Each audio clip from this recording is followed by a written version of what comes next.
Hello ma'am, வணக்கம். So first of all thank you so much for time. உங்களுடைய ரொம்ப பிஸியான ஸ்கெடியூலில் எங்களுக்காகவும் நேரம் ஒதுக்குனதுக்கு மிகப்பெரிய நன்றி.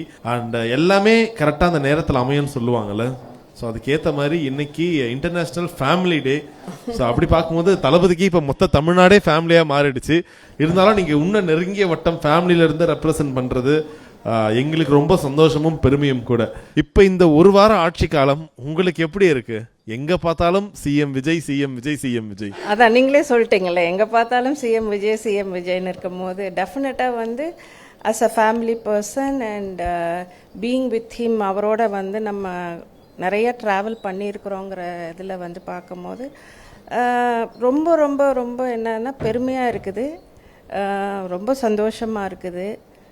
கடவுள் இந்த அளவு ஒரு ஆசீர்வாதத்தை கொடுத்துருக்காருன்னு நினைக்கும் போது ரொம்ப ரொம்ப நம்ம மக்களுக்கும் கடமைப்பட்டிருக்கிறோம், கடவுளுக்கும் கடமைப்பட்டிருக்கிறோம். இப்போ உங்கள் ஃபேமிலியிலேருந்து ஒருத்தர் இன்னைக்கு மொத்த தமிழ்நாடையே ரெப்ரசன்ட் பண்ணி நிற்கிறாரு.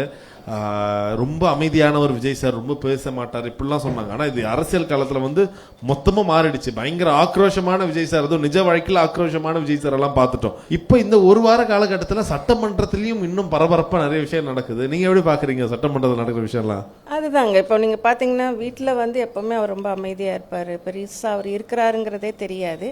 அட் த சேம் டைம் நீங்கள் வந்து ஒவ்வொரு மூவியில் அது ப்ரொஃபஷனாக வரும்போது நீங்கள் பார்த்தீங்கன்னா டெஃபினட்டாக வந்து you can see the changes. அந்த ஒரு கோபமான ஒரு சீனாக இருக்கட்டும், ஒரு ஒரு ஒரு எமோஷ்னலான சீனாக இருக்கட்டும், எல்லாத்துலேயுமே பார்த்தீங்கன்னா ஹீ கேன் ஏபிள் டு அப்படி அதனோட ஃபுல்லாக அவர் கொடுப்பாரு. ஸோ இது வந்து we have to take it as a profession. இந்த ப்ரொஃபஷனில் என்ன தேவை இருக்குதோ அதை வந்து தேவையான நேரத்தில் தேவையான வகையில் வந்து அவர் வந்து எமோட் பண்ணுறாருன்னு தான் நான் நினைக்கிறேன். ஏன்னா நிறைய மெமரிஸ் உங்களுக்கும் விஜய் சாருக்கும் இருக்கும். ஏன்னா அவரை வின் பண்ணிட்டு அப்படி வரும்போது உங்கள் முகத்தில் இருந்த ஒரு சந்தோஷம், அவர் உங்களை பார்த்து சொன்னது அக்கா எப்படி இருக்கீங்க, ஸோ அதெல்லாம் நீங்கள் நிறைய ஷேர் பண்ணீங்க. இப்போ ரொம்ப காலமாக வெளிவராத சில அன்சீன் ஃபோட்டோஸ் நாங்கள் உங்களுக்காக எடுத்து வச்சுருக்கோம். ஸோ அந்த ஃபோட்டோஸ்க்கு பின்னாடி இருக்க கதைகளை நீங்கள் எங்களுக்காக இந்த மொமெண்ட்டில் ஷேர் பண்ணிங்கன்னா நல்லாயிருக்கும். ஏன்னா வந்த எல்லாருமே வந்து அரசியல் பற்றி பரபரப்பாக பேசி இந்த இடமே ரொம்ப சீரியஸாக இருக்குது. விமலராணி மேம் ரொம்ப கூலான ஒரு பர்சனாக தெரியும். எங்களை இன்னும் கொஞ்சம் பர்சனலான விஷயங்கள் அவரை பற்றி சொன்னீங்கன்னா நாங்களும் இன்னும் கொஞ்சம் ஜாலியாகவும் நினைக்கிறேன். So with your permission. Yes, இது எந்த மொமெண்ட் தெரிஞ்சுக்கலாமா?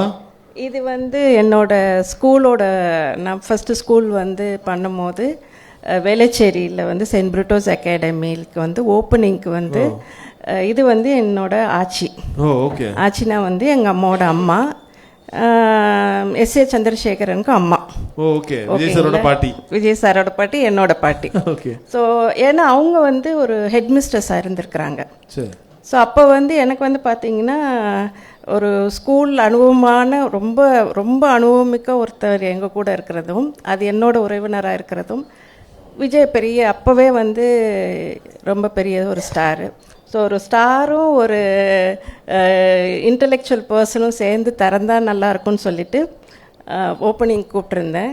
So it's very very very memorable thing. ஏன்னா வந்து அந்த ஸ்கூலில் இப்போ படித்த நிறைய பேர் வந்து நிறைய பெரிய இடத்துக்கு போயிருக்கிறாங்கன்னு நினைக்கும் போது I am so happy about it. Okay okay. என்ன சொன்னார் விஜய் சார் அப்போலாம்? ரொம்ப சைலண்டாக என்ன சொல்வார்? இது மாதிரி ஏதாவது ஈவெண்ட்லாம் வந்தா என்னக்கா என்னென்னலாம் பண்ணிட்டு இருக்கிறீங்க அப்படின்வாரு. ஏன்னா because he enjoys that, you know, அவர் ஒரு பக்கம் வளர்ந்துட்டு இருக்கும் போது அவர் சம்மந்தப்பட்ட நாங்களும் வளர்ந்துட்டு இருக்கிறத பார்க்கும் போது is very very happy to C. நல்லா பண்ணுங்கக்கா, ஆல் த பெஸ்ட் அப்படின்னுவாரு. அதுக்கப்புறம் ரொம்ப பேச மாட்டார்.